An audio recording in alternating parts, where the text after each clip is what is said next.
Do you want to listen to Last Podcast on the Left without ads? Do you want extra content? Do you want to see what it's like behind the scenes? Patreon.com/Last Podcast on the Left. There's no place to escape to. This is the Last Podcast On the left. That's when the cannibalism started. What was that?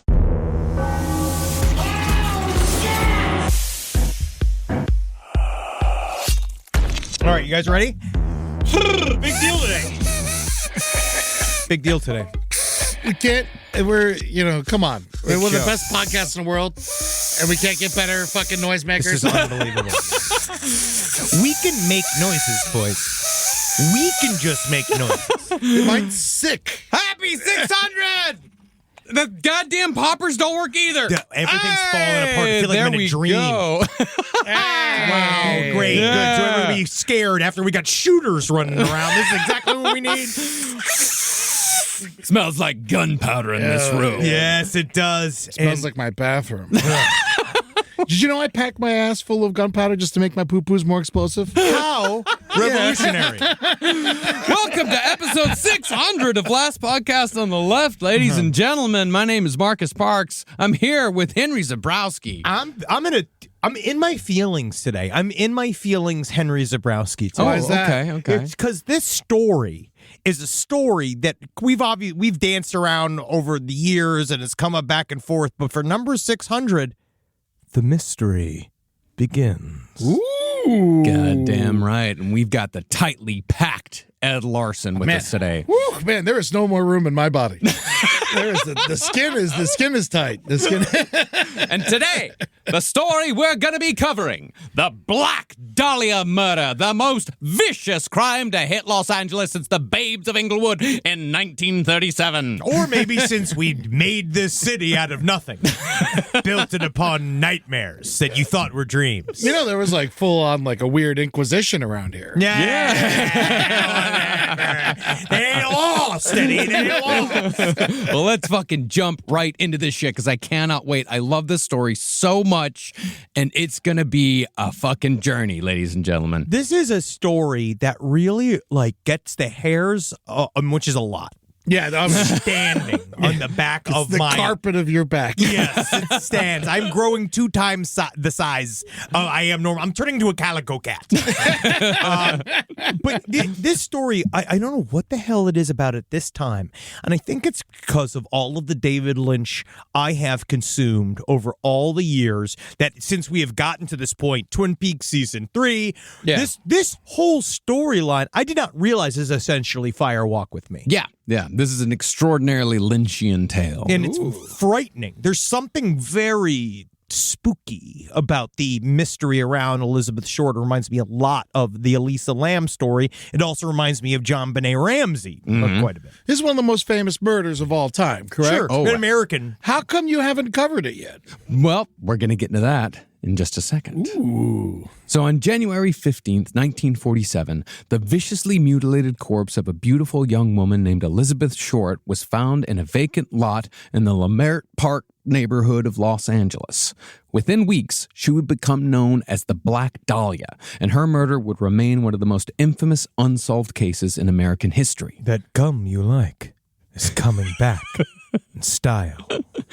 Now, this is a little out of character for us because we don't often cover unsolved cases. But what if I told you that Elizabeth Short's murder was, in fact, all but solved and has been for almost 75 years now? If you're on Reddit, you're probably like, no, I know the reason. I know exactly what it is, and you don't know anything. So that's probably what they would say. What if I told you that for very good reason, the most likely suspect was swept under the rug and has stayed there, despite a mountain of evidence pointing towards his guilt? I would say, like and subscribe, please. Well, over the course of this series, we're definitely going to be getting deep into the who, amongst a garden of who's. But who really isn't the big question here. I mean, for some people it is. For me, it is. I mean, that's the whole reason we're doing it. But also at the same time, it's not. If it's already solved, then it's not. This is in Marcus's realm of understanding. It was her father. The big question is why Elizabeth Short was murdered. And more importantly, how many people were involved before, during, and after. To try and answer that question, we're going to spend the next 3 episodes taking a tour through 1940s Los Angeles. Get out of here, Missy. You should have been a man. The people, the papers, the movie industry, the mob, and of course, the biggest gang of them all, the LAPD. Oh, yeah. Someone once made a comment about the Chicago gangsters versus the police. Where, like, in Chicago, we pay off the cops and the gangsters do the job. And in Los Angeles, the police are the gangsters. Yeah, the Hat Squad. We're also going to cover a myriad of theories concerning who killed Elizabeth Short. All of them have a degree of plausibility, but in the end, there really is, in my own personal opinion, only one suspect worthy of serious consideration. Serious consideration. That, however, begs the question as to why this man's name isn't right up there with some of the most famous murderers in history, why his name hasn't become a byword for overkill. Because if you're not familiar with the Black Dahlia murder at all, it really is one of the absolute worst America has to offer, and that's saying something. I mean, we love killing people who come out west. Basically, see, do you really want it? Do you really want to be in a Colgate commercial? But to answer that question, it all has to do with a hypothesis I have. I think that people actually like the Black Dahlia murder better as a mystery that will remain unsolved for all eternity, although the reasons why people want it to remain mysterious differ from person to person. From one perspective, if the case remains unsolved, Elizabeth Short, with her almost movie star face and complicated erratic backstory, she becomes an almost romantic, even angelic figure, the Beat Generation's wandering sacrificial lamb laid out like an art installation in the middle of the city of dreams. I will say in the last couple of days that I've been spending very closely with Elizabeth Short, I would say I would have let her destroy my ever-living life. She would have definitely been the exact type of woman I would have met in 1940s Los Angeles and said, "Oh, you want to go to San Diego? Let's go!" Like, it would have just been very quick for me. She was like the first Suicide Girl. Essentially. Yeah. Well, to the point of her beauty, the very name the press gave to the crime that killed her, the Black Dahlia murder, makes it sound almost ethereal, like a song or a poem. But if you introduce a suspect into this story, the beauty fades along with the romance. It's no longer the Black Dahlia murder. It's now the story of the Black Dahlia killer, which places Elizabeth Short's death firmly in the grubby world of true crime with no escape. Yeah, then she's just some murdered lady. Mm-hmm. There is, however, an opposing perspective here that has nothing to do with romantic notions. Instead, the Black Dahlia murder, often considered one of the most gruesome crime scenes in history, can also be seen as a cautionary tale of a girl who, in the words of many people at the time, reaped what she sowed. And then they can keep cutting back to that cautionary tale anytime they like, because that's what happens when you come to Los Angeles. See, Elizabeth Short, just 22 when she died, lived an unconventional life for 1947. She was a drifter of sorts from Massachusetts who just sort of ended up in and out of Southern California, a kid who didn't or couldn't buy into the conventions of post-World War II America. And this is going to ask the audience the same question that Forrest Gump asks. Do you know what love is? Because she reminds me of Jenny. She reminds me of Jenny, and yet Jenny, now if you look upon it with hindsight, Jenny's character is complicated. Oh, absolutely. A nightmare. She ruined him. But at the same time, Jenny's the most beautiful name in the whole world. She did give him something to do in the end of his life. That's the thing. She provided tasks, which is the most important thing for a woman to do for a man. Well, as a consequence, Elizabeth Short became an example of what could happen if you stepped outside the boundaries that society had drawn for the average American woman in 1947. Put another way, people could make a stark comparison with no middle ground using Elizabeth Short's murder. You're either the girl that was found bisected in a vacant lot, Or you're the happy housewife who lives in the home built on top of the crime scene. Which I have visited, and they don't like visitors. They're really not super friendly about it. They don't want to talk to you about it because apparently they got nothing to do with the crime anymore. And they're really angry that you keep kind of bringing it up, even though it's one of the most famous pieces of true crime on the face of the planet. You bought the ticket. Take the ride, man. See, they still are like, but this is my house that I purchased. It's my property. And I'm all like, I'm a true crime podcaster, bro. I have different rules. Yeah. I don't feel any guilt for them. No, I don't feel guilt. Guilt is not what I feel. I'm just telling you what to expect. Yeah. In reality, though, Elizabeth Short was neither of these extremes. As reporter Jimmy Richardson put it, Elizabeth Short wasn't bad, but she wasn't necessarily good either. She was just lost, a person trying to find a way out, a wanderer who bounced around the country in search of happiness and purpose. In other words, Elizabeth Short was as human as they come. And this also was at a time period where people believed that search of happiness and purpose made you an idler, made you a useless member of society. Yeah. And that even though it's baked into the GD Constitution, this idea of a pursuit of happiness, that the idea that then, yeah, sure, you're legally and freedom allowed. According to freedom, you're allowed to do it.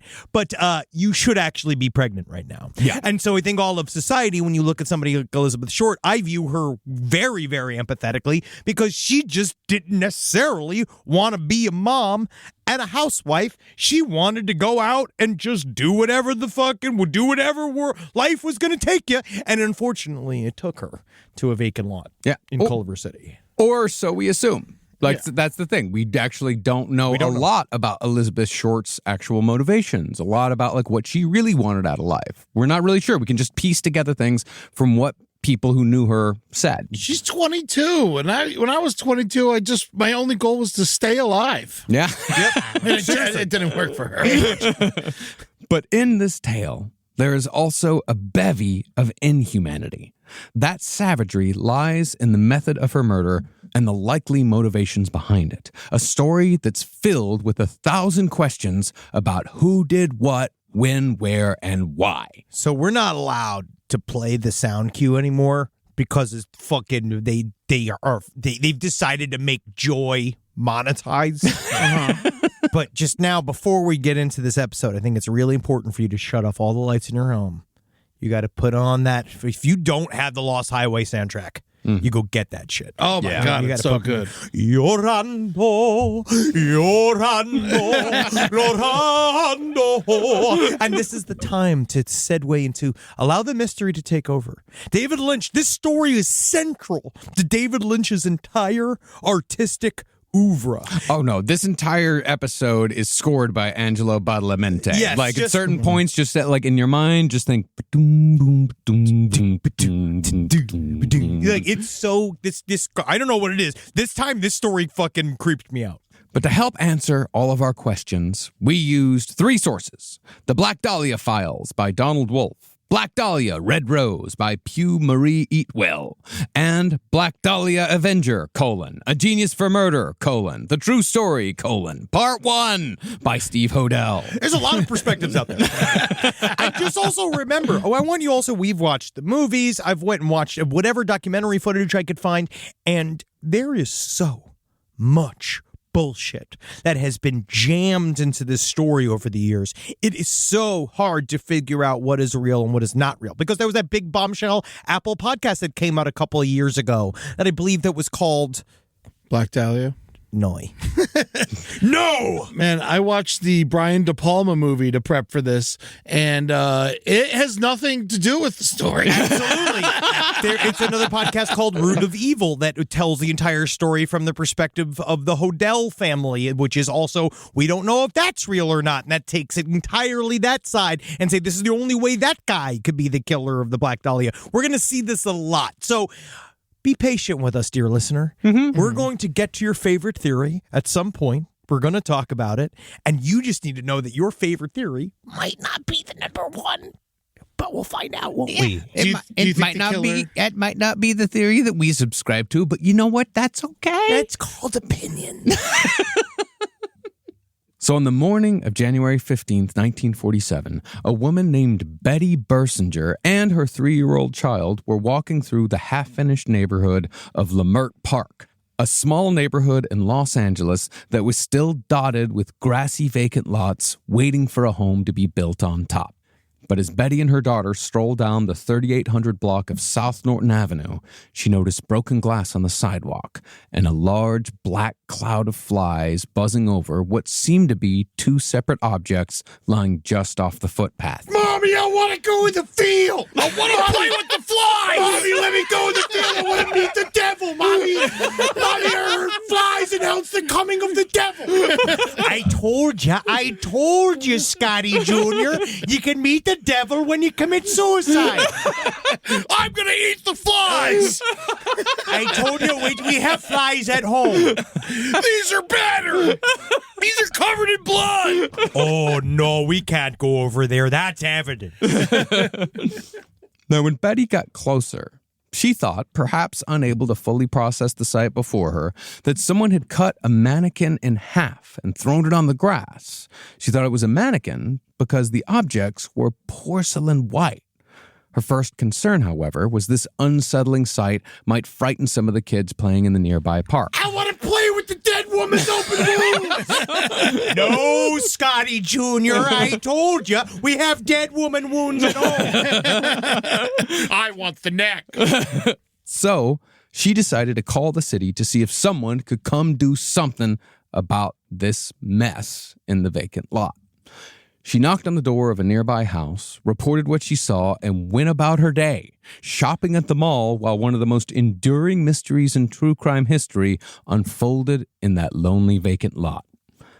Now, around 11:07 a.m., after a second bystander who processed the crime scene a little more thoroughly called the police, saying something horrible was laying in a vacant lot in Leimert Park, the first policeman showed up on the scene. Their first reaction was to shout, "Holy hell, someone's cut this girl right in half." You know, I've been waiting to say that myself. You can right now. Practice, Eddie. Holy hell, someone cut this woman in half. No, key is a hit girl. A woman can vote. Oh, yeah. Holy hell, someone cut this girl in half. Yeah, let me go. Let me try. Holy hell, someone's cut this girl in half. Less happy. Oh, I thought it was announcing it to the neighborhood. Holy hell, someone's cut this girl right in. Let me get my ruler. Exactly half. Well, that exclamation drew dozens of people, from cops to reporters to simple bystanders, all of whom got a good long look at the sort of gore that a lot of these men had hoped they'd left behind in Europe and the South Pacific just a few years prior. Now, we'll get into more details as our story progresses, but what those people saw that morning is as follows: a smorgasbord of such horror that it's hard to decide where to start. But for the sake of the story, let's start with the first thing the police noticed: the bisection of the body. The naked corpse, belonging to a young white woman with reddish, light brown hair, had been neatly cut in half about midway up her belly, what you'd call the true waist, just under her ribs. It was perfectly cut between the vertebrae as well, so it would not have scored any of the various organs that would have been there in the first place, so it probably was done by somebody who's done it before. You know, I just found out about the true waist, you know, because I like wearing my pants below my belt, below my belly and stuff. And they're like, oh, I think I had it for 36. But they're like, no. No, you're 49. You're way fatter. You're way fatter. Yeah, I was like, no, this is my waist. Like, that's not your waist. This is the thing. But no one tells fat guys this. I have 4 waists. Yeah. I have my main, what I consider my youth waist, which is pinching my fat around where my belly button is, right in order for my pants to stay up, because my belly is inherently soft, right? Yeah. But then I have my top waist, which is right under my tits, which I will eventually get to, but I should be killing some communists in a war somewhere first, and then I'm gonna do that. But then you have the under the belly waist, which is the best one. But that's only that when it hits 70.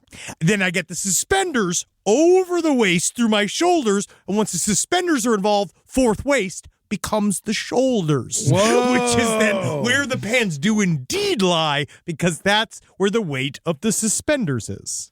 That's great. Yeah. Finally, this is how he keeps his pants up, people. It's a science. It takes a village, a whole team. Well, the torso had been laid out on the ground about a foot above the legs, but it had been deliberately placed to the left of the corpse's bottom half, with a line on the outside of the right leg ran up to the line on the left side of her torso. In other words, the two sections were deliberately placed, crime scene, as a work of art. The less artistically minded of eyewitnesses, however, described the placement as though two hunks of human flesh had been laid down like two sides of beef. As for the victim's arms, they were extended and posed above her head like a discarded marionette, as one of the first reporters to write about the corpse put it, and her wrists, ankles, and neck were marked with deep rope burns. Her right breast was also missing, but just the right, as were many of her organs. The liver, however, was intact and hung slack from the bottom of the bisected torso. But perhaps most gruesome of all, her face had been beaten and mutilated, her lips and cheeks carved out to give her the appearance of a wide, gaping grin.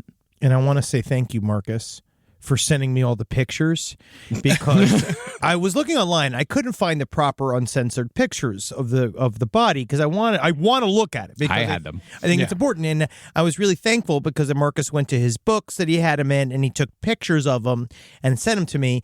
And then I got a really fun iPhone album, picture album that they just sent to the top of my, like, literally where it's just like memories from like, LA 42. Yeah. And it's just a set to like show people got no reason. You know, they chose a song, some random song. Well, just because it's short. yeah, I think so. Wow, that's what it fucking is. And then they got, it's just this, her pictures of her corpse. Yeah. Just go rolling through. So thanks, Apple.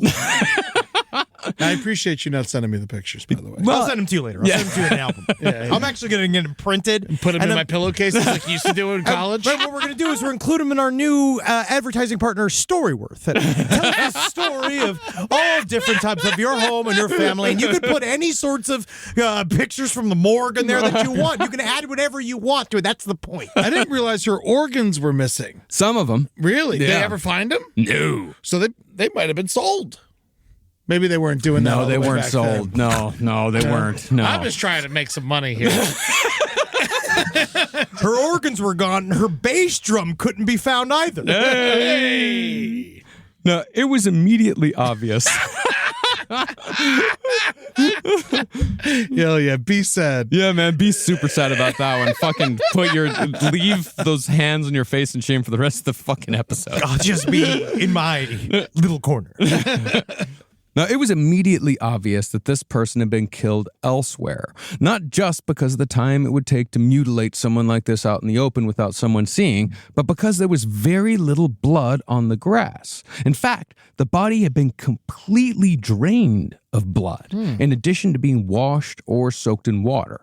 The grass was still damp under the body, meaning someone had placed it between midnight and dawn. The dew was still there, and the deliberate posing meant that the killer had done all of this for maximum effect. This was not a crime of passion.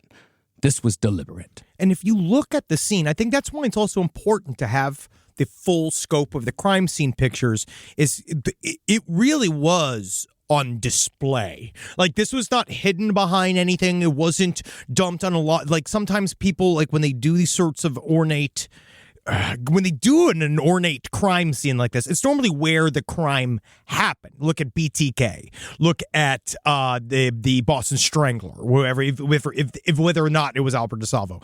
They're normally there. This person brought it out and put it in an empty field, so it really looks like, unfortunately, but when you say empty field, I want to make sure you know it's like 2 feet from the sidewalk. Yes. Like, it's just there's a road, a sidewalk, and 2 feet off of that sidewalk is the body. But it feels like a theatrical piece. Like, it legitimately feels like a horrible piece of art. The way you see it walking down, the way it comes, like, there's a little lump of a slope of a hill, and then she's laying right there. So it's like, it reminds me of the opening sequence of Blue Velvet. Yeah. Near the body was a sack used for cement containing watery bloodstains. This was almost certainly the sack used to carry the body. It appeared, however, as if it had been carried by more than one person. Police also found a spot of watery blood on the nearby sidewalk, and a bloody footprint from a man's shoe was near the victim's head. These, however, were the only instances of blood at the scene. Now, the only witnesses to any part of the body disposal were a neighbor and who else but the local paperboy. I've seen some horrible things. Extra, read all the whole book. Oh, God! Never read a newspaper again. You don't want to know what happens at 4 a.m. in Los Angeles. I've seen so many horrible things. I saw my mom punch my dad. I saw my dad punch my grandma. I saw myself punch myself because, hey, I'm annoying as fuck. But both the paperboy and the neighbor saw a 1936 or 1937 black Ford sedan stop at the side of the body. The neighbor said he saw it at 6:30 a.m., but the paperboy said he saw it 2 hours earlier at 4 a.m., meaning whoever dropped the body may have returned after the initial dump for some reason. The only other hard clue at the scene, which turned out to be nothing at all, was a men's wristwatch found in the weeds near the body. It was considered to be a military-style watch, which, along with the victim's choice in men, would inform certain lines of investigation later on. But within an hour, Jane Doe number 1, as she was still known at that time, was placed in an aluminum coffin and taken via hearse to the LA City morgue. Reportedly, when the coroner was told that the body had been cut in half, he requested that he be allowed to have lunch before he began the autopsy. See, in LA, even the fucking morgue guys are hilarious. Everybody's funny. Maybe I should have a bit of lunch first. Tune on right, please. Rise from your grave. Now, the photos of the Black Dahlia crime scene are pretty hard to find on the internet these days, but as Henry said, I have a book called Exquisite Corpse, Surrealism, and the Black Dahlia Murder that shows the whole thing in great detail, and my God, is it horrific. I feel like it used to be everywhere. Yeah, it's very, actually, I don't know how, but it kind of got scrubbed. I think it's because of the true graphicness of the pictures, and it's hard because they just won't show up in the Google searches. But meanwhile, like, Jodi Arias' butthole is right there. And that might be our fault, though. I guess so, but maybe. But Jodi Arias' butthole, I guess, because it's nice and it's different, right? I guess in that way, it's different. I mean, there's no pictures of the dude's body, right? No, they censor those. Yeah. It's just a butthole. Yeah. But nevertheless, in the next day's edition of the Los Angeles Examiner-Herald, photos of the corpse were published on the front page before the victim was even identified. While they did edit the photos, cleaning up the blood, bruises, and knife cuts to the face, they did show a fair amount of mutilation. And even though someone airbrushed a blanket over the body, it was still a hell of a front page for 1947. But the news in Los Angeles in 1947 was one hell of a business. It really was, man. These stories are great. All these fucking old guys, like, this is back when people, like, I don't know, man, they just made up rules. Man, I am honestly surprised that they did that much to cover it up. It was very brutal back then. Yeah. You ever see, there's an old, I think Sidney Lumet, who's the guy who did Something Like It Hot? I think it was Billy Wilder. Yeah. Billy Wilder did a newsreel about the Holocaust, and I watched it, and it's fucking brutal. Yeah. It's the worst footage I've ever seen of the Holocaust, and it just Billy Wilder? Billy Wilder.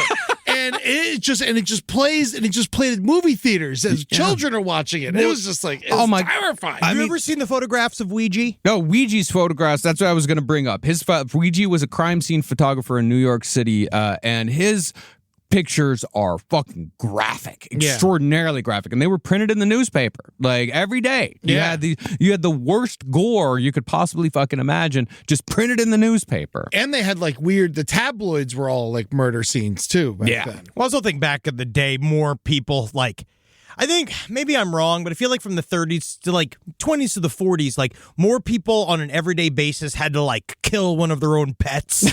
Yeah. Where like people were a little harder edged during this time period. A lot of more people have killed people in theater of war between World War I and World War II. Yeah. And so a lot more people have seen a lot more violence and it was a lot more normalized, I think, maybe. Absolutely. And that life was just harder. Yeah. So we just were kind of coddled a little bit in this day and age where we don't necessarily have to go whack a bunch of kittens because they're fucking with the livestock or stuff like you had to do. Like I didn't have to do it. My dad had to do it. Prue from Great British Bake Off Breaking Show, they gave her shit because she had to drown a bunch of kittens, and that's largely just because they do that in the UK for fun. And you can't blame that. It's a society. It's cancel culture. Things change. There's almost something to live for these days. Almost. See, before the cops even showed up at the crime scene that day, 2 reporters and a photographer had arrived on the scene first. And this was a regular occurrence with crime scenes in Los Angeles. And one of those reporters was journalistic legend Agnes Aggie Underwood, who plays a big part in the story of the Black Dahlia. Yeah, sometimes I'm so competitive I be standing up. That's what I do. I learned how to do it. I could pee out my belly button. Yeah, mostly man. But I'm woman enough to smack you in the mouth. She once smacked the editor of her paper in the face with a fish. Ooh. Yeah, she's fun. Aggie Underwood is a fun lady. Yeah, she's the prototypical tough broad. Born in San Francisco in 1902, but she'd spent her youth in the foster care system. A relative in Los Angeles finally took her in when she was a teenager, but only so Aggie could be exploited as a possible child movie star. Perfect. Yeah. God, that was my dream. No one wanted to exploit me. Now, Aggie settled down for a bit as a housewife with her husband, Harry, but decided one day to get a job at the Los Angeles Record working the switchboard just so she could buy a pair of silk stockings after her husband said they couldn't afford them. You mean to tell me I can't buy a pair of stockings? How am I supposed to keep these tits up for the grocery store? I'm going out and getting a job. Before long, Aggie Underwood had worked her way from switchboard operator to reporter, and by January of 1947, Aggie Underwood was the best crime reporter on the Herald Express staff at the age of 44. She was short and sturdy, with a square jaw and a big grin, prompting her editor to say, quote, "She should have been a man." And in fact, Aggie did do her best to fit into the boys' club. She refused to cover gossip or pop culture and dressed, quote, shabby and slapdash like her male coworkers, wearing no makeup and the lowest heels she could get away with. No shoes. I don't even wipe when I go to the bathroom. I want you to know I'm one of the guys. Just so you know, I'll fuck your wife. You don't think I'm a man? Sit on this cigar. Yeah, come on. Yeah, nice. Yeah, now do a little dance for me. Yeah. All right, now I got a cigar strapped to the front of me. Yeah, it's Cuba. Well, Underwood was actually quite proud of being a true crime reporter, later saying that she was no sissy in her reaction to blood and guts. When a corpse was discovered, Aggie would usually be the first on the scene, pushing her way past beat cops trying to control their gag reflex so she could grab an ID off the body. Wrap it up, boys. I ixnayed my gag reflex in the elementary school. Eventually, this moxie would land her in the city editor's chair, making her one of the first women in the U.S. to have the job. During her 17-year reign, she kept a sawed-off bat on her desk to swing at overzealous Hollywood press agents. You know, have you ever swung a sawed-off bat? No. Oh my God, It's the best so fun. much. If you cut the handle off a bat and you just got the fat part of a bat, that fucker swings. Dude. That fucking my buddy's dad, you know, who taught us how to fight. He always had one in his back seat of his car, and I remember him showing us. He was like, "Whoa, man, you could really take someone out with this." He was the same guy who gave me a cue ball the day I got my car. He's like, "Keep it in your trunk in case someone ever tries to run from you." Why are they running from me? What did I do? It implies they're running from the trunk. And the cue ball is so you could throw it at their head. Crack them on the side of the head with it. I luckily never had to use it. Oh, that's nice. Today was a good day. Well, if Aggie's newsroom was too quiet, she'd walk out of her office with a starting pistol, fire it into the air, and yell, quote, "Don't let this paper die on us today!" Moxie! But back when Aggie was the best crime reporter at the Herald Express, she was the paper's best bulldog when it came to getting the story. And the Black Dahlia would be the biggest story of her life and the biggest story her paper ever covered. And this is why we kind of I like that you chose this angle to begin the story with, like kind of talking about where the story even came from, because we're people telling the story and now we get to fuck it up. Yeah. Do you think that she wanted to solve it, or is it just a gift that keeps on giving? No, Aggie she was going for it. Aggie wanted the story no matter where the story led. And then once the story was over, it's time for the next fucking story. Another girl will get cut in half every other week as far as I'm concerned. But this girl's mine. Bang, bang, bang, bang, bang. I killed a bird. Fluorescent lighting's going to ruin this business. I like lantern light. I like it to smell like gasoline in here. Now, while Aggie Underwood and the rest of the reporters who'd been on the scene that morning tried to figure out what this story was all about, the body of Jane Doe number 1 was lying on a slab in the L.A. City morgue, about to be examined by the chief autopsy surgeon for Los Angeles County, Dr. Frederick Newbar. So I guess I'm not ordering dessert then. I had my salad earlier. Do you think before they cut her in half, she was called Elizabeth Tall? Oh, come on, everybody. Come on. Milton Berle's my cousin. Well, he was discovering even more disturbing details about the body. Although, again, we're not going to go into every single detail just yet. So no fucking emails about how we didn't talk about how fucking dilated her anus was or whatever your favorite gruesome tidbit might be. And it was super dilated. They actually do notice that. They do say that on the thing. Her anus was super dilated. But we're going to get to it. Don't you worry, you anus heads. She was in butt labor for some time. It's horrible. Bad things happen to her, but bad things that dudes want to do. All right, well, I take it back. Okay. Now, after determining the age, 15 to 20, he thought, he put the cause of death as most likely coming from one of the many blows to the head she'd suffered. They were hard enough to kill, but not hard enough to break the skull. Next, the coroner moved on to the bisection. A very sharp, long-bladed butcher's knife had been used to sever the body in half, cutting through the intestine, kidneys, and the soft disc between her vertebrae. Flesh had also been cut from her left thigh to remove a tattoo of a rose. The tattoo detail was held back from the press at the time, but the Herald Express did allude to the wound in their coverage by saying a piece of flesh had been gouged out of the leg. This was most likely done after the victim was already dead. But when the coroner moved on to the face, he concluded that the victim had been given her satanic smile, as Aggie Underwood put it, while she was still alive. Then, as a final indignation, the killer had filled the victim's stomach with feces. Can it be said that he didn't... This is disgusting.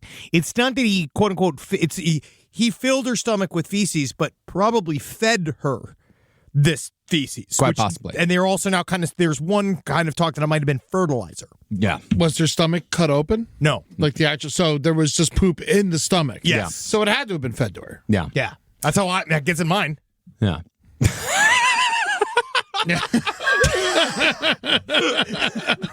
They do that thing where you eat reverse poop. You eat like a cultured poop and it does something for your poop. You know what I'm talking about? Yeah, I know what you're talking about. Yeah. No, I thought you're not talking like logs. Oh, no, I am talking logs. Yeah. Human shit. I'm talking about eating human shit, Marcus. Full on, uncut. Yeah, I just eat dog shit. Yeah, that's different. That's because he likes dogs. He's a dog person. Yeah. I'm a people guy. I'm a people pleaser. Yeah. No matter what, Ed, you're always going to be, simple man. I'm grossed out by human shit. Dog shit, I could care less. You see, I flip. They always say, "Oh, a dog's mouth's cleaner than yours." Not what that dog's doing to me. Oh yeah. Now, once it was all said and done, and again, more details later, the coroner concluded that whoever had mutilated this corpse had some knowledge in surgery because the body was so cleanly bisected. This, however, ran contrary to how haphazard the facial mutilation had been, leading many to speculate for years on end that there had to be at least 2 people involved in this murder. Why were they haphazard and the other thing wasn't haphazard? It was just she was tortured. But it was very well, that's the thing. What people didn't know for decades was that the coroner had ruled that the facial mutilation, an act of sadism, had been done before death, while the bisection, a cold act of disposal and display, had taken place after. Definitely. You could see all of the stuff where the tattoo was cut off to help hide her identity. Yeah, well, actually, no, it wasn't. It was cut off and shoved inside her It body. was put inside of her, but I think that it was the added humiliation where it was put inside of her, but I do believe it served a purpose of it being cut off to immediately hide an identifying mark. That's what I would put it. Now, the mouth cuts, were they like clean or was it like brutal? They were like It was ragged. very brutal. So she was probably alive. She was then. definitely alive. Yes. Yeah, when that was happening. Well, the reason why people didn't know the fact about, before and after was because the full autopsy report has never been made public. We only have excerpts. And the LAPD's official line is that the full report on possibly one of the I'd say top 3 most famous murders in Los Angeles history is forever lost. But there are some who say that the report was lost on purpose because there may have been information contained therein that the LAPD didn't want the public to know. Release the report, Gascon. You got 2 weeks left to work. Dude, it's not even there, man. And every single time, if you read people say that they have a version of it, it's all hearsay, it's all fake. Secondhand. But I do find it interesting. No, but as far as we know, there are only 4 people in this world who ever read the full report. The guy who wrote it, the head of homicide, the chief homicide detective at the time, and the 2 homicide detectives who were assigned to the Elizabeth Short case. I mean, it was back in the day when you just burned something and it's gone forever. Well, no, they kept records explicitly. They specifically lost these ones, and it probably has to do with why we're planting a little seed here that the police might have had something to do with it. Blasphemy! I know, Eddie. I'm the first one. I can't even believe I'm saying it. I pray for Brian Thompson's soul every day. I pray he's saved. I think you might have to be in our next Saint episode. Yeah, he really might have to. Now, the public's hunger for information about this case was partially fueled by the fact that in 1947, there were 5 major newspapers in Los Angeles. And that's just major newspapers. That doesn't even count the small ones. This is in a city of almost 2 million, half the population of Los Angeles today. And every single one of these papers were competing with each other for the latest scoop concerning the murder. Incredibly, the sheer number of reporters on the streets every day scouring the city for any bit of information about any given case, they actually outnumbered the investigative force of the LAPD. And some reporters were actually far better at homicide investigations than the cops were. Now, you might say that that's just because the reporters didn't have to follow the rules that the cops did. But let's just say that the LAPD wasn't too fond of rules in 1947 either. This was decades before the Miranda ruling. Miranda rights, you have the right to... That was 1966. I thought the whole Miranda ruling was that it was about being okay to be subpar on a sitcom. Whoa. That's a Sex in the City roast for no reason of Miranda. I don't know if you know why. I don't know anything about the show. I just know that she's the weak one. She's the one nobody likes. I think she's beautiful, but she's definitely the one no one wants to be Miranda. No. I know Peloton killed Mr. Big, bro. I do remember. I think that's a spoiler. Well, because there were no Miranda rights, that meant that cops routinely held people for questioning without informing them of their rights for days on end. But because there were so many reporters, there was a constant trade-off of information between the police and the press. But that came with a price. A reporter often had to weigh the cost of reporting a story that might make the LAPD look bad, because negative press for the LAPD could cut off the information spigot from the cops. And that spigot is what gives them the scoops that allows them to put their newspaper ahead of everybody else. So they get not only career-wise, but monetary attention and all of it at once. But if you have a big story about the LAPD being a bunch of bastards, that can sell a lot of newspapers as well. It can.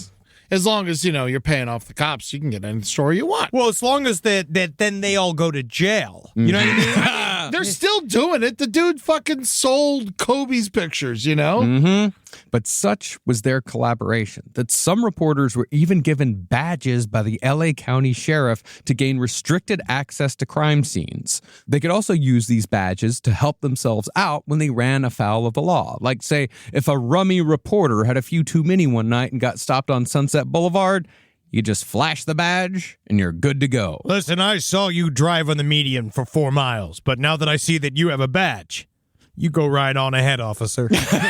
But not before you kiss me on the mouth. All right, do you have a license to fuck?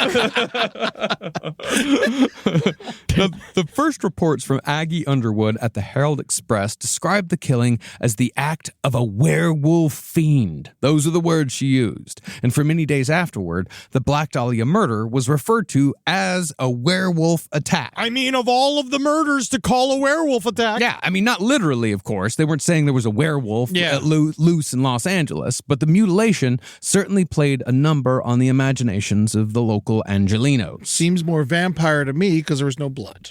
You know what? It could be sort of a vampire-werewolf combination. Hanging out. They're hanging out. That's scandalous. Yeah, that's scandalous. I don't know. Because, that's a Romeo and Juliet style. But the story also absolutely fascinated Los Angeles.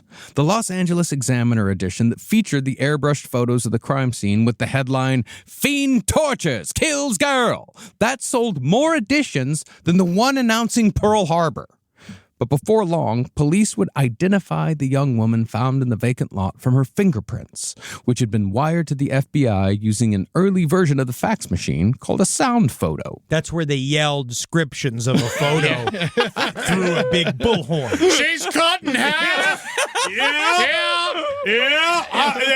All right, her right index finger looks like a bunch of spirals. Her middle right finger looks like spirals. There's shit in her stomach. Is that helpful? Say it again. What was in her stomach? There's shit. Oh, shit. Yeah. Some kind of shit. Doo-doo.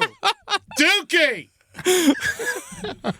Within hours, the FBI linked the fingerprints to an arrest made on a girl who'd been busted for underage drinking 4 years earlier with a bunch of military officers at a restaurant in Santa Barbara. The LAPD was sent a mugshot of a beautiful young girl with raven black hair, a stunner, as the papers put it, who had originally hailed from the Boston suburb of Medford, Massachusetts. Jingle bells, jingle all the way. Which is where Jingle Bells was written, was in Medford, Massachusetts. Now, she was arrested, but not the men she was drinking with. They were of age. Yeah, they were of age. They were drinking with a minor. They might have also been arrested for, what do you call it, contributing to the delinquency? That's what the crime is? I don't even think that was a crime at the time. I think they were like, this minor made a decision that she shouldn't have made. To the clink with you. Yeah. Well, her name was Elizabeth Short. Now, reporters began finding out details about Elizabeth Short little by little as they found their way out from the information they could glean from her arrest in Santa Barbara.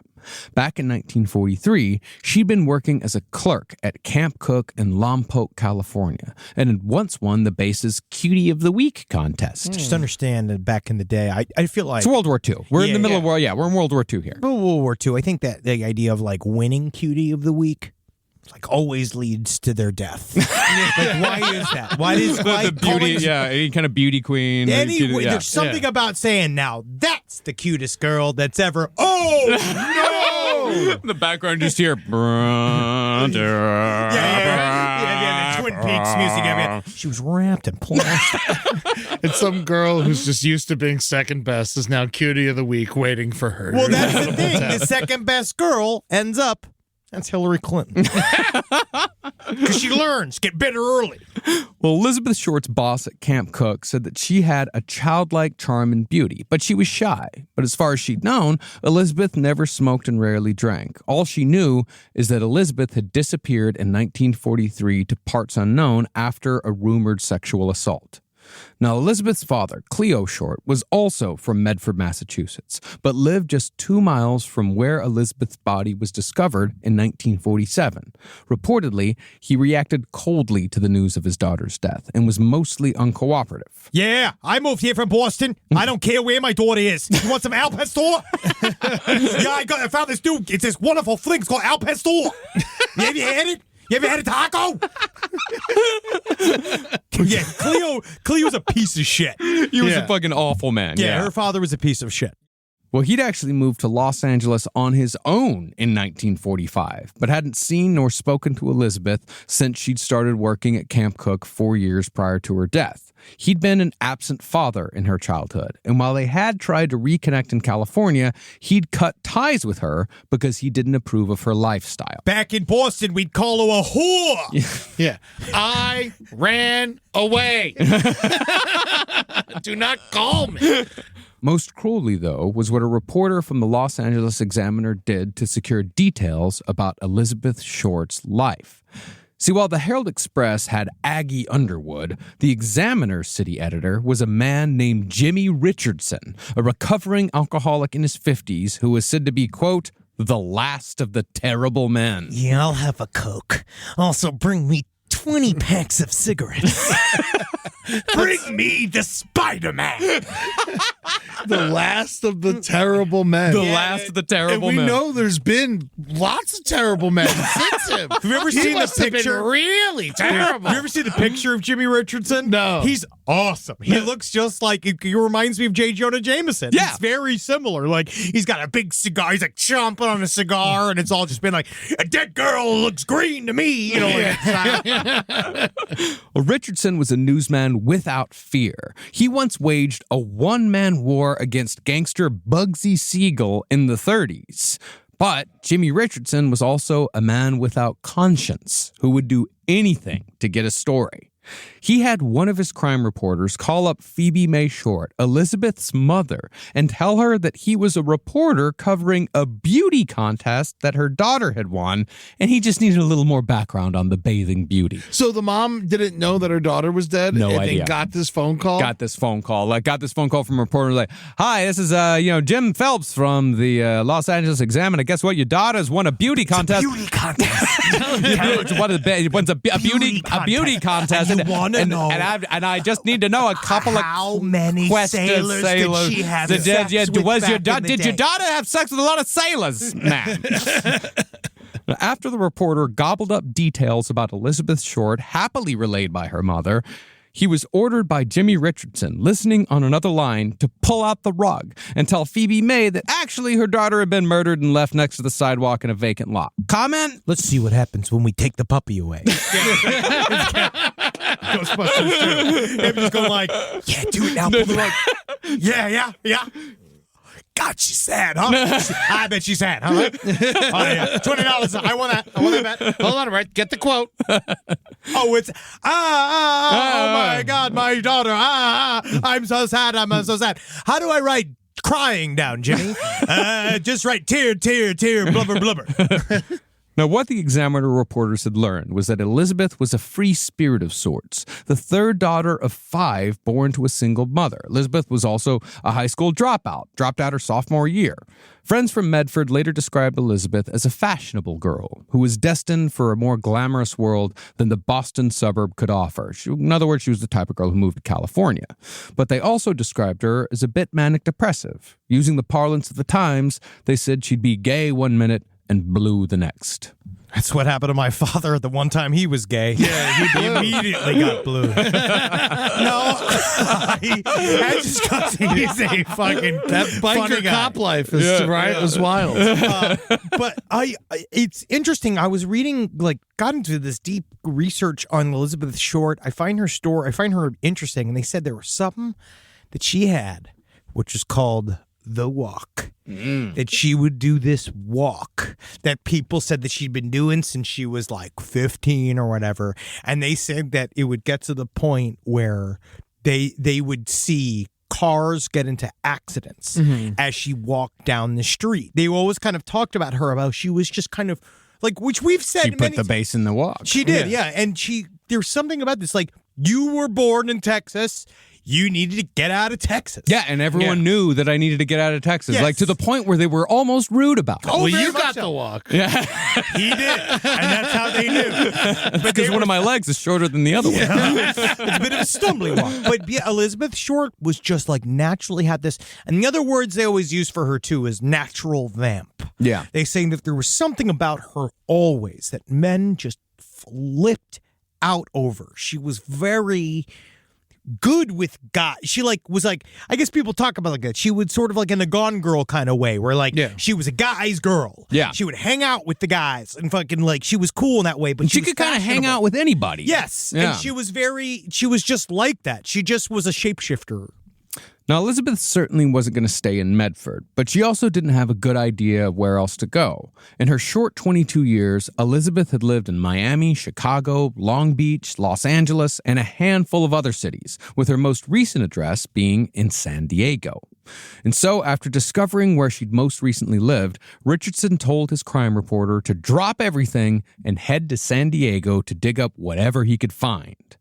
But with what little information the press already had, they were painting a very negative picture of Elizabeth Short. Nothing's changed. Hers was the fate of yet another pretty girl drawn to the promise of fame and fortune in Hollywood. In essence, the press called her a morally bankrupt floozy who'd slept her way across Southern California.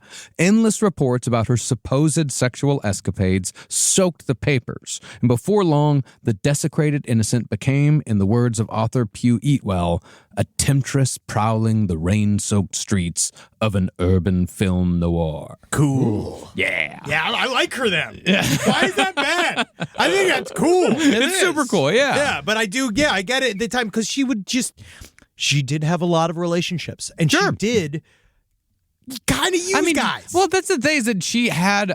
I mean, we talk about like modern people being born earlier. Like Elizabeth Short's really no different from like your average woman in 2024. Like not at all. Absolutely Like, not. but for 1947, she was very unique. Like she was living an unconventional lifestyle that made people very uncomfortable. And she kind of had a little bit of a thing where she liked a soldier. She'd start talking to a soldier. Love military men. Love military guys. I think a lot of times because they were a little bit more. Sometimes I think some military guys, on one hand, they're monsters, and on the other hand, sometimes they're extra polite and extra nice. And I think military guys fell for her very easily. Very often, she would like get a meal out of them or a drink or something out of them, and then they'd go to sleep together, and then she'd kind of say, "No, I don't want to."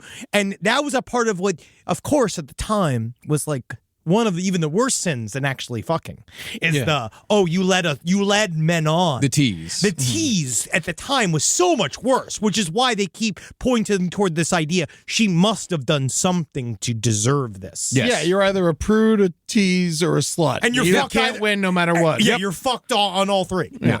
Now, this change from virgin to whore spoke to a social anxiety that was bothering Southern California in particular at this point in American history. Inspired by portrayals of strong women in film, girls were moving to L.A. to live a life of freedom. I mean, they wanted to live like men. They didn't want to resign themselves to the roles of domestic servants or mothers. This, however, wasn't just a 1947 issue. The influx of young women began in the early 20th century, and by 1920, there were more women in Los Angeles than in any other city in the country, and a lot of those women had dreams of being movie stars. For some reason, though, that those piles of women also seems to bring many legions of predators. Yes. Author Edgar Rice Burroughs made the moral panic even worse with his 1922 novel, The Girl from Hollywood, which was about two young women who moved to Hollywood but soon fell into drug addiction, out-of-wedlock pregnancy, and death for one of them. Elizabeth Short was in short order painted as the real-life girl from Hollywood. Got addicted to drugs, got in a car crash, got pregnant, got unpregnant, got re-pregnant, then got dead. And they would you believe they didn't even make their audition in Culver City. Now, by some accounts, Elizabeth Short was being referred to as the Black Dahlia as early as January 17th, 2 days after her murder.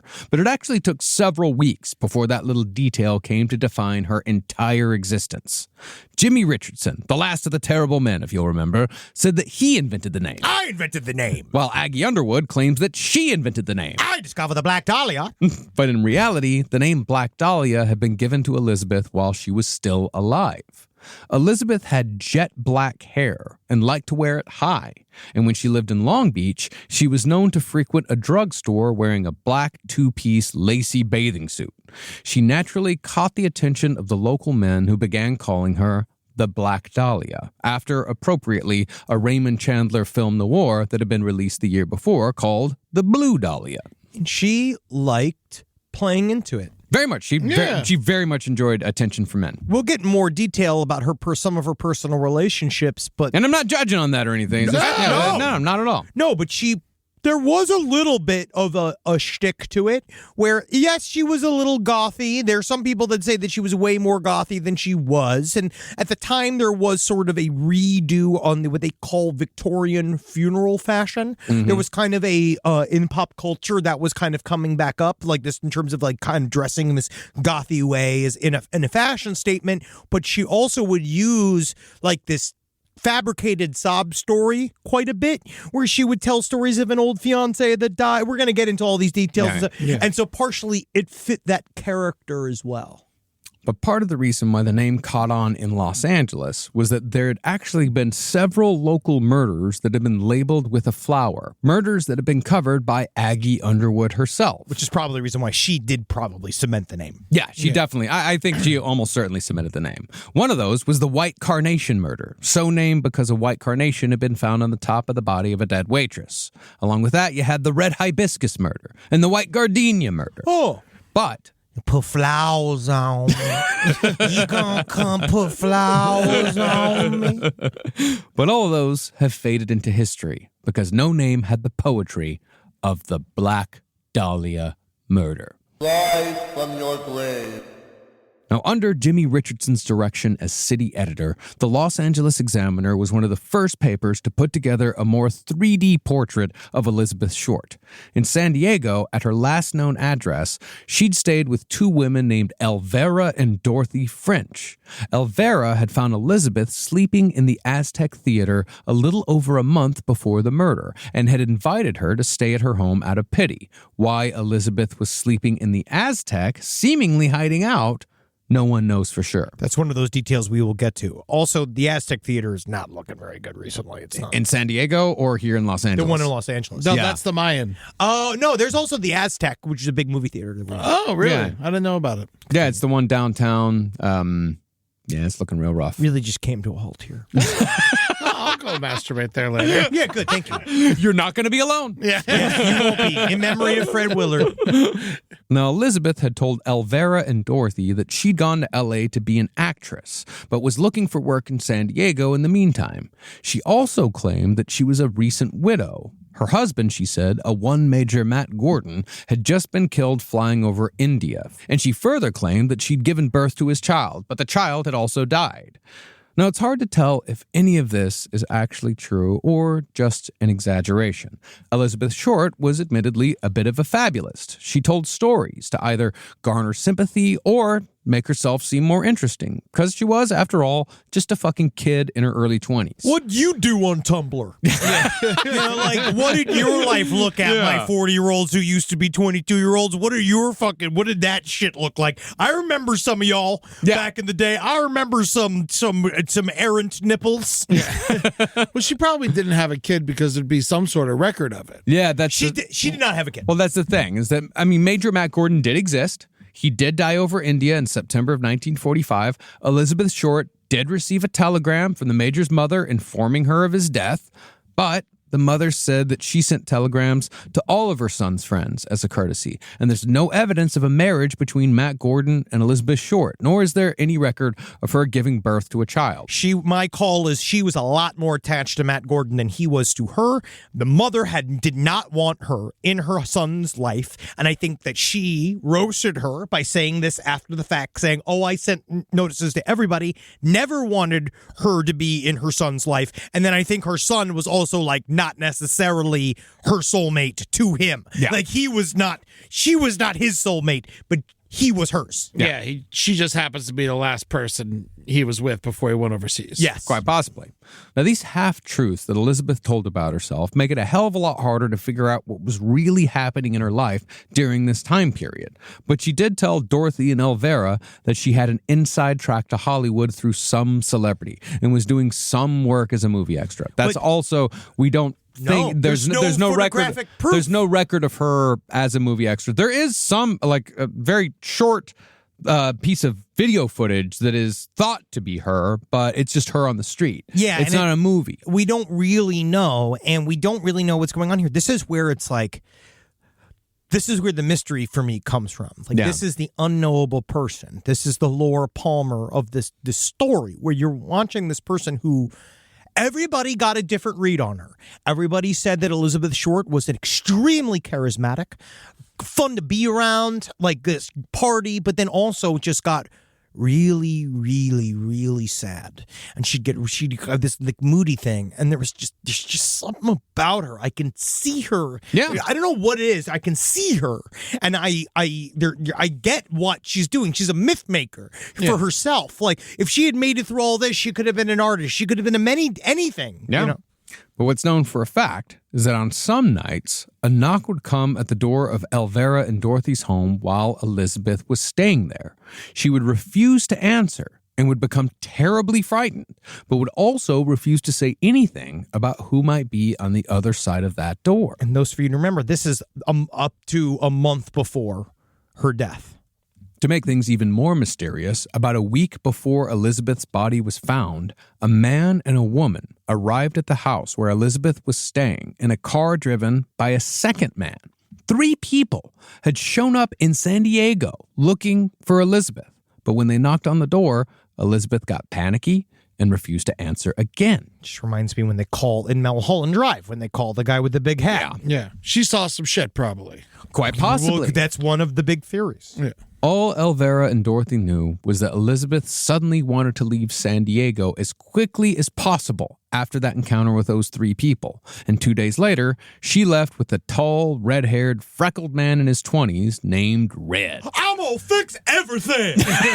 I'm creative on the name choices I give myself. You know, a lot of people call me Brown because of what I do now, but a lot of people call me Red. Calls me Head. It's better because it used to just be man. Yeah, some guys call me Guy, and some people say, "Please, sir, leave my child alone." Now, Jimmy Richardson's crime reporter, miles ahead of the police, got a license plate number from Red's car from a nearby motel where Red and Elizabeth had stayed the night before she returned to Los Angeles. The car belonged to a 25-year-old pipe clamp salesman named Robert Manley, known to his friends as Red. On account of the hair. It's my head. And so, Jimmy Richardson ordered his reporters to get an interview with Red Manley, the first prime suspect of the Black Dahlia murder. Poor Red Manley. Ugh. His guy's a fucking moron who signed up for the exact wrong thing. It goes on to ruin his life. He had nothing to do with this whole fucking, and it's just, what do you do when you meet Elizabeth Short? Yeah. Now, Manley was in San Francisco on a work trip when Jimmy Richardson's reporter showed up at his home in Huntington Park. Unfortunately for Red, the person who was home that night was his wife, who was none too pleased to be questioned about the Black Dahlia murder. Did you see her?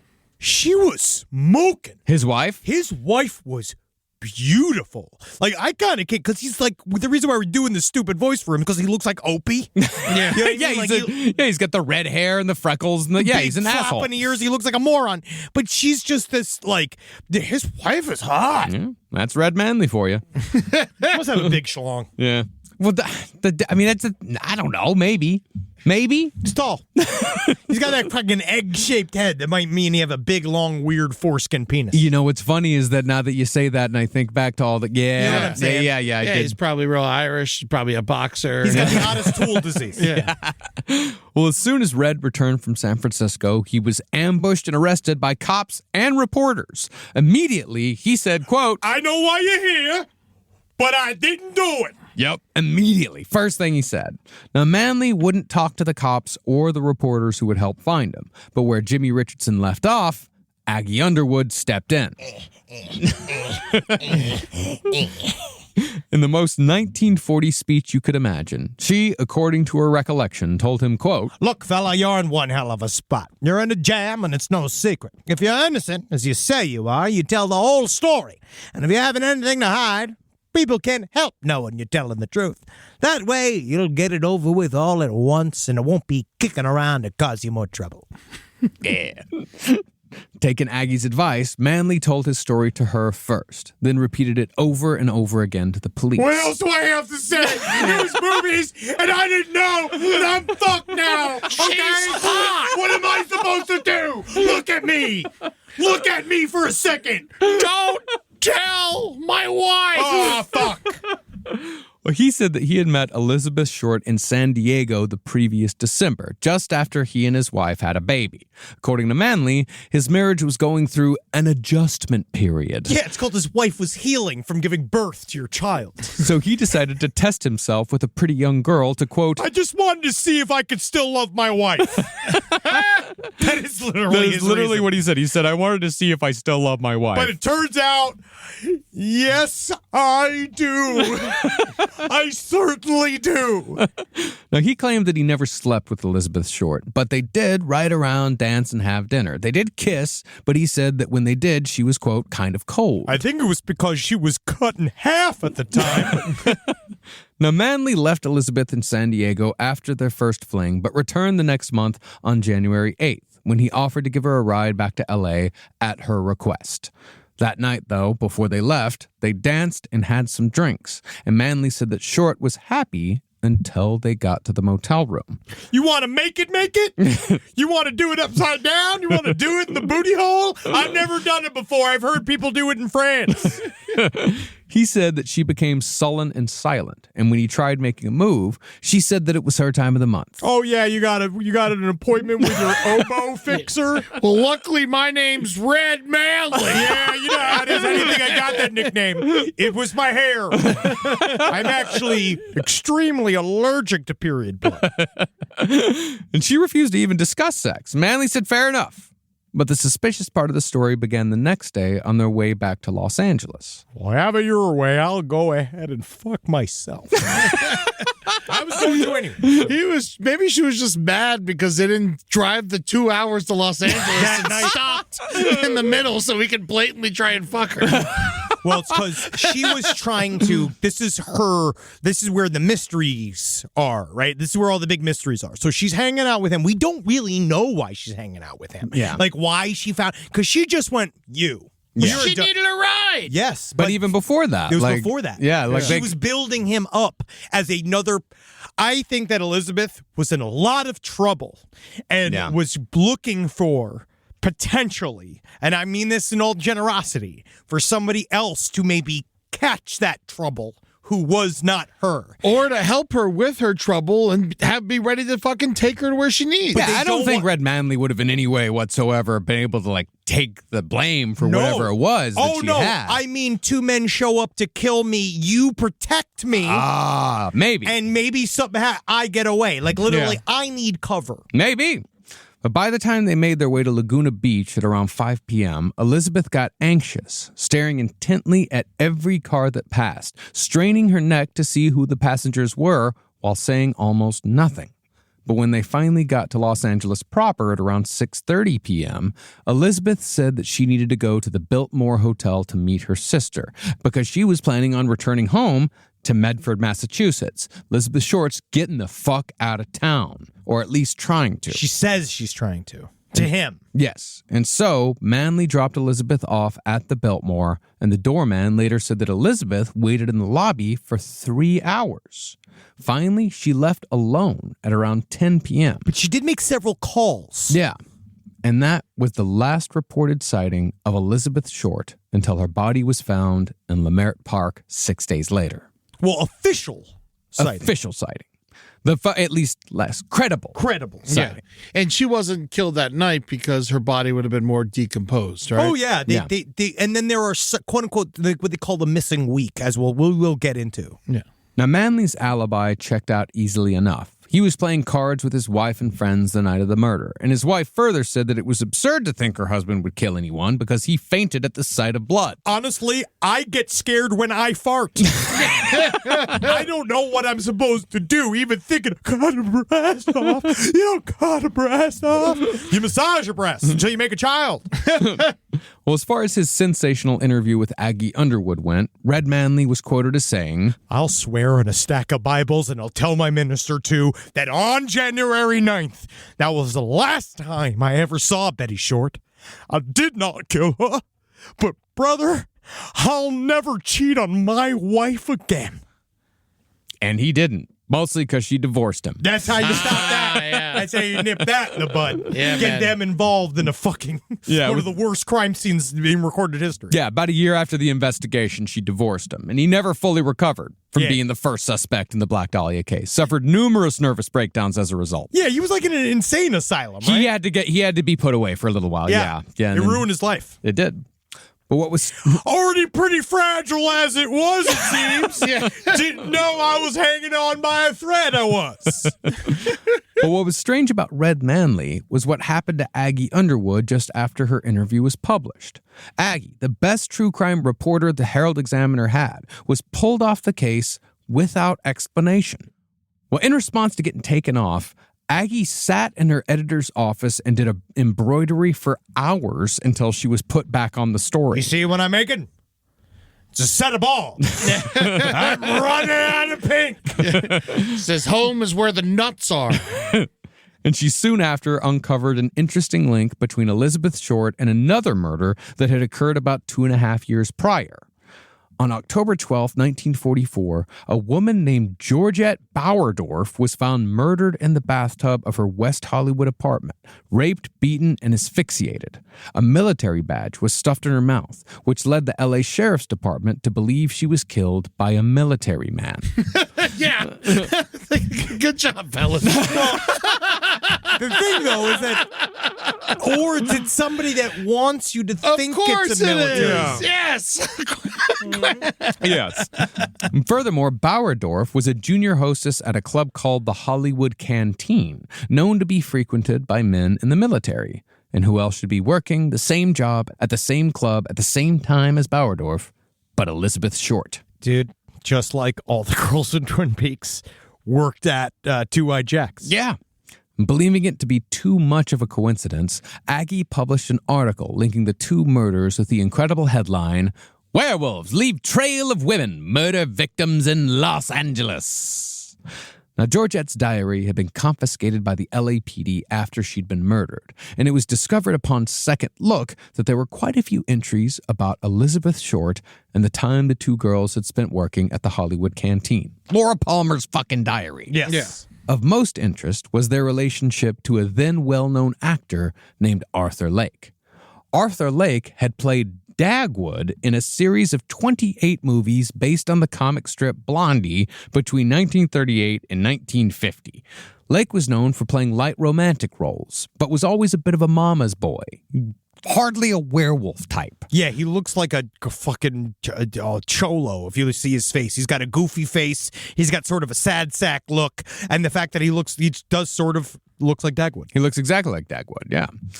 Lake was also good friends with newspaper tycoon William Randolph Hearst, Patty Hearst's grandfather. Welcome back to the show. Yeah, dude. They're all like, think about, these are the connections. So this is before Patty Hearst. This is all, it all runs 1947, together. yeah. Yeah. And it just so happened that Aggie Underwood's newspaper was one of the many newspapers that William Randolph Hearst owned. So with one quick phone call from Hearst's from her mistress, any investigation into Arthur Lake, Georgette Bauerdorf, and Elizabeth Short was quickly nipped in the bud. Although there are no serious theories that say that fucking Dagwood murdered the Black Dahlia. Except, look at, actors, especially back in the day, some of these guys there was some cryptic shit going on. You ever read Hollywood and Babylon or Hollywood Babylon 2, any of the Kenneth Anger stuff? I know a lot of it is completely exaggerated, but these guys did some fucked up shit. If you look at, we talked about Errol Flynn. Yeah. There's a lot of weird shit. Yeah. But just because Arthur Lake wasn't involved, that didn't mean there wasn't a connection between the murders of Georgette Bauerdorf and Elizabeth Short, even considering that Georgette's murder was nowhere near as violent or performative as Elizabeth's. Yeah, where does Elizabeth's murder come from? Yeah. Is that really the first time somebody ever kills somebody? Do they produce the Black Dahlia? I don't think so, but... No, it's just the way it was done. Yeah, you'd think it would be you'd think it'd be a huge ramp up. But Aggie never got to find out anything about these connections because the moment she started looking into this link, she was taken off the story a second time. Except on this occasion, it was because she was promoted to city editor of the Herald Express. And that's how you always get, if you have a problem and you want to get rid of it and you got a way to promote them out, that's the best way to do it because it shuts them the fuck up. She was a deserving candidate. Oh, yeah. But everyone thought it was strange that the only reporter making real progress at their paper on the biggest news story of the decade was reassigned twice without explanation. So this kind of points to mafia, probably. Don't know, Eddie. Don't know. But Aggie took the job, and the story, more or less, went back to Jimmy Richardson. Now, besides the black sedan that had been spotted at the murder scene in the wee hours before Elizabeth Short's body was found, there really weren't any concrete leads as to who was responsible for Elizabeth Short's murder. But on January 23rd, the phone rang at the office of the Los Angeles Examiner, and it was Jimmy Richardson who answered. Hello! God damn it, who is it? Why are you calling me? On the other end of the phone was a man with a voice that has been described again and again as soft and sly. He was asking for the city editor. Jimmy said, "Speaking."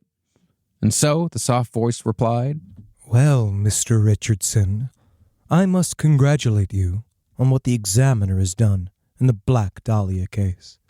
You seem to have run out of material. Maybe I can be of assistance." And so, after Jimmy very matter-of-factly said, "We need it," the soft voice said, "I'll tell you what I'll do.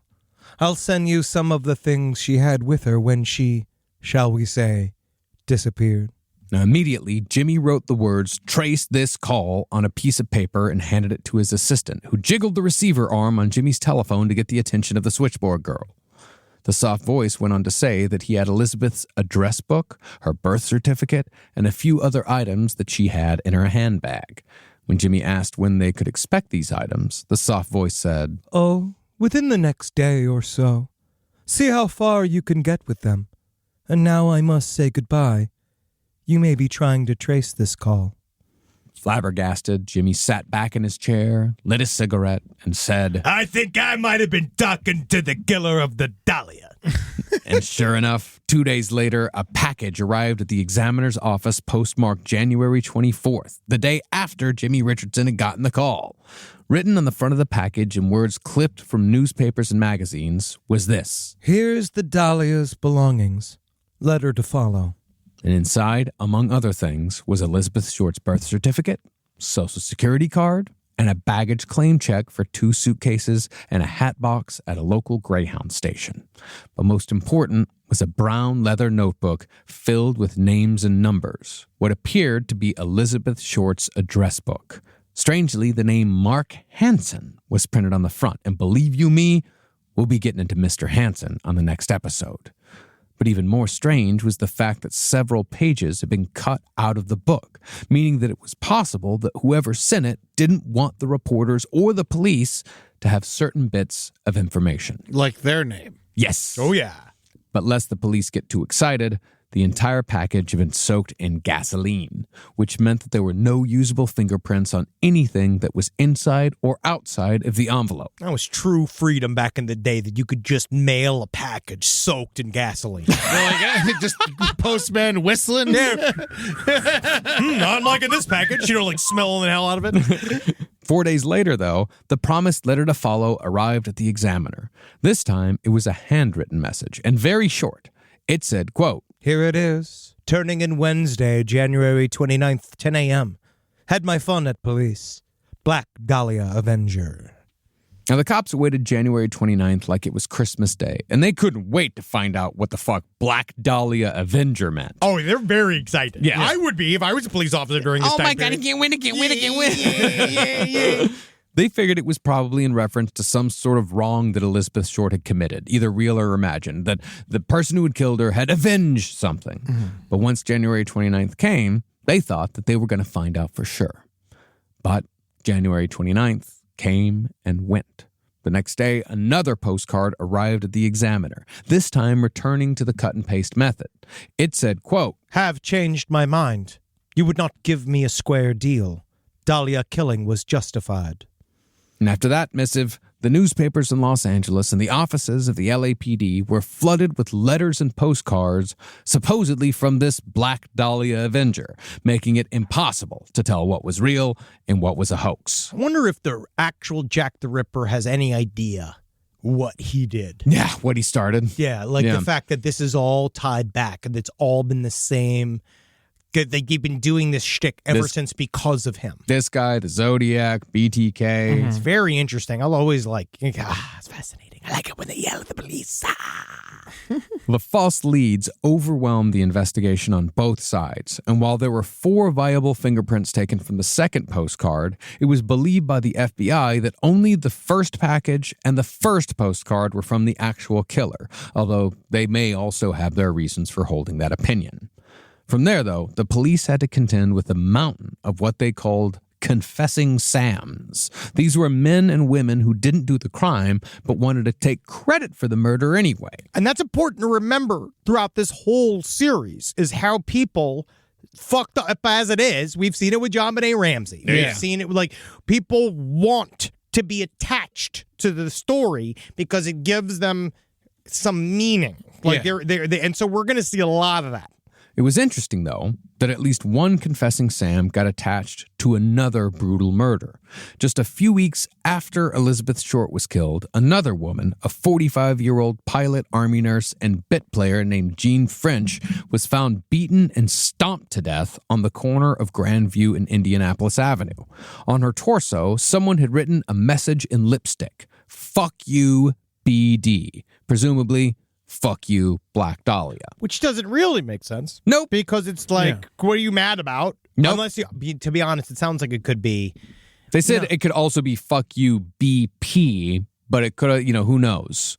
It could be anything, but it was either BP Bunky or Pepperton. Yeah, exactly. The blind dancing boy that was a part of all of the biggest hits on the Los Angeles Broadway at the time. Where the whole thing was that people would lie to him where the stage was, and everyone would follow him around and see if he tap dancing, and he was the one who his favorite song, "All the World's a Stage." I just wish I could see it. I love that guy. Yeah, it could just be like "fuck you, big dick" too. Or it could be anything. It could be anything at all. BD was not. I don't think big dick energy was a thing at the time. Yeah. Also, the crime, the killing of Jean French, also unsolved to this day.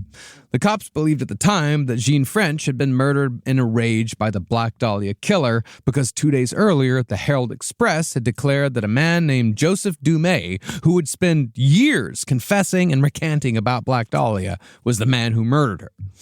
Now, the LAPD went back on the link between French and Short, but they still had to contend with over 500 confessing Sams, each of whom had to be thoroughly checked out just in case they were telling the truth. That's crazy. Oh, 500. 500, such a ridiculous number. And they have to track each one down. So because of them, the person probably got away. Oh, yes. And almost you wonder if some of them were written by the people that were surrounding the investigation and all of that. No idea. Now, some of these confessing Sams were led by the press and public opinion to create fantastical stories that were nowhere near the truth. See, for a time, it was speculated that Elizabeth Short was gay because she was sometimes known to be in the company of, quote, bossy blondes and women with Amazonian proportions. Call me a lesbian. Sign me up. Well, she was seen during her missing week. She was seen several times with a woman, a very Amazonian blonde woman, and another small brown-haired woman with a lot of makeup. Mm-hmm. Now, the gay angle was, of course, salacious, but it also served to further smear Elizabeth Short, because while male homosexuality in Hollywood in the 1940s was condemned, lesbianism was actually seen as the far greater sin and the bigger perversion. Because I think some guys, in many ways, were almost jealous of homosexuality just because that's two dicks. Yeah. And two penises, the most powerful things that could be in a room having sex with each other. And that's what's hard for people to understand. It's that was why they have to kind of put that aside, because it's two penises. That's awesome. That's two men. That's men. Those are men making decisions. Those are businessmen, policemen, officers. You know what I mean? Lesbians. There's a dick going into a hole. I can grasp that. And there's a dick on the other side of that hole that's his own dick. Also, it's just two less dudes trying to fuck my wife. Yes. Meanwhile, lesbians show they don't need dick. Yeah. And that's not. It's powerful. Yep. Well, that's what they don't like about it. Yeah. Well, it was said that gay women dressed in men's clothing to trick innocent young girls into horrifying sadistic situations, just like the Black Dahlia murder. And a reporter at the Examiner was particularly sure that the murderer was a disgruntled lesbian. I think a lot of times they just make angry guitar music. These were men trapped in women's bodies, they said. Neurotic, tragic, absurd, and dangerous. And it seemed like this story was actually going to play out when a woman named Christine Reynolds confessed to Elizabeth's murder. Reynolds said that she'd met Elizabeth at a gay bar called the Crown Jewel on January 9th, and had killed her soon after, using some of the worst details about the mutilation that had been held back from the public as proof. Namely, Christine had said that after the murder of Elizabeth Short, she had, quote, cut some of her goddamn hair off and shoved it up her fucking pussy. And the thing was, this did happen. The killer did cut off a piece of skin from Elizabeth Short's pubic area before forcing it into her vagina after her death. But when Christine Reynolds was further interrogated, it was found that she had a girlfriend who worked for the LAPD who had told her all the gory details about the mutilation that had been withheld from the public. Nevertheless, the lesbian angle continued to be pushed for years. Now, was she big? Would she be able to carry the body? That's... Yeah, I mean, who knows? But I mean, all of this, came and went in the course of a couple hours. Yeah, okay. She's, she gets put in the box and starts confessing, and then one of the big tricks that they used with these confessing Sams was the hair color. Yes. Because everyone sort of assumed that when Elizabeth Short was killed that she still had her famous raven black hair. Yeah. But no, she'd actually dyed it using henna really pretty recently before. So her hair when she was killed was actually kind of a reddish light brown. Okay. Yeah. So if they didn't know that detail, then it was okay, you definitely aren't the person who killed her. And what happens to you if you're confessing Sam? Do you go to jail? No, they just say get out of here. Yeah, they just get mad. Now there are punishments for it. Yeah, obstruction of justice. Obstruction of justice, you can't, but at the time they'd just be like, get the fuck out of here. Probably beat him a little bit. Yeah, probably. I mean, man, they beat fucking everybody. They beat everybody. They used to have, I was reading about the LAPD at the time, was they would talk and investigate new ways to beat people without them leaving physical marks. What were those things? Billy Jacks It was or whatever? rubber, Yeah, they used blackjacks. Leather with a piece of lead in it. And they also would use rubber hoses. Oh, they didn't leave oh, big that's marks. where that... Yep. I'll that beat you with the rubber hose. Yeah. Oh, okay. Well, now I know. Now, the man who was responsible for sifting through all the confessing Sam stories to maybe find the real killer was also the only guy in Los Angeles who seemed to have a real hook on who the Black Dahlia killer might be. That man was Dr. Joseph Paul DeRiver. DeRiver! He was a psychiatrist who worked for the Los Angeles Police Department. He's an interesting guy. He is interesting. And there, of course, some people say that he's completely discredited because he made up his job. But, it's the 1930s. Somebody's got to make up the job. We made up our job, and people sometimes call us as experts. Like, that's what's hilarious. It's the same thing. Like, I've had people ask me, like, legit, like professors or police officers ask me questions about crime, and it's like, oh, you fucking don't know. You got bamboozled, son. I have to learn it from you. Yeah. I made this up. I made up this job. This is a job we created. Now, because of the public display of the body and the Black Dahlia Avenger communications, DeRiver was convinced that the murderer would continue to interact with the public. Yes. So, if someone wanted to talk, DeRiver would listen, because DeRiver had already danced to this song once before. I love murder. It's my passion. Criminals are my passion. Sex crimes, my instrument. I love it, every second of it, and God damn it, I can't get enough of it. I like to be up to my pierced eyebrows and little girl jasm. See, in 1937, he'd worked a case called the Babes of Inglewood. It's now lost to time, but before the Black Dahlia, it was the most disturbing set of homicides the city had yet seen. In this case, 3 little girls, ages 7, 8, and 9, were found raped and strangled to death in a gully in Baldwin Hills. Going just off the way the bodies were positioned and the fact that their shoes had been removed and placed next to them, DeRiver deduced that the killer was a sadistic pedophile in his 20s who was meticulous in his appearance, he was religious, and he was remorseful. And he's standing right there. I'm sorry. Sorry, we have a bigger story. Yeah, it's a huge story, yeah. And now, like, actually, I found some information about it, but, there's no fucking Wikipedia page about the Babes of Inglewood. Well, police soon found something very close to that in a 32-year-old crossing guard named Albert Dyer, who said he lured the girls to the park with a story about rabbits. He then separated, raped, and strangled them one by one before praying over each corpse.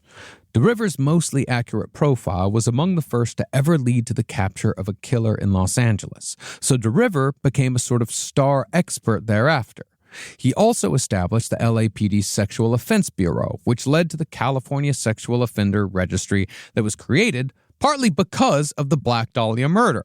But like all of it, because like there was a little bit of discrepancy, I believe, about Albert Dyer, because they said that he might have been too simple to understand. Yeah. And they said that because he was mentally handicapped, and they started talking, asking him a bunch of questions, and he'd give him a bunch of opposite answers, and they're not quite certain maybe in the end if he was real. And then the worst part about creating the California Sexual Offender Register was that it then being used as a massive tool for evil. Yeah. Yes, it was used to criminalize LGBT people. Like, it was basically used as like a gay list, you know.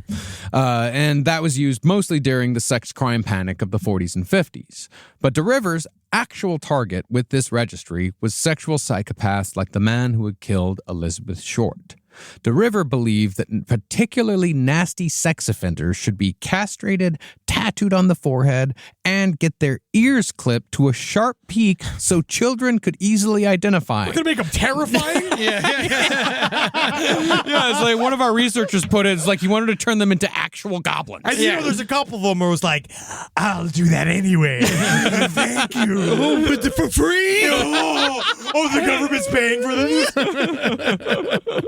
But even though some of his ideas were fucking insane, DeRiver was the one who found the man who might be the key to the entire Elizabeth Short mystery. See, as was demonstrated by Elizabeth's paranoid behavior in the time just before her disappearance, it just might be that she got herself mixed up with some unsavory characters during her time in Los Angeles.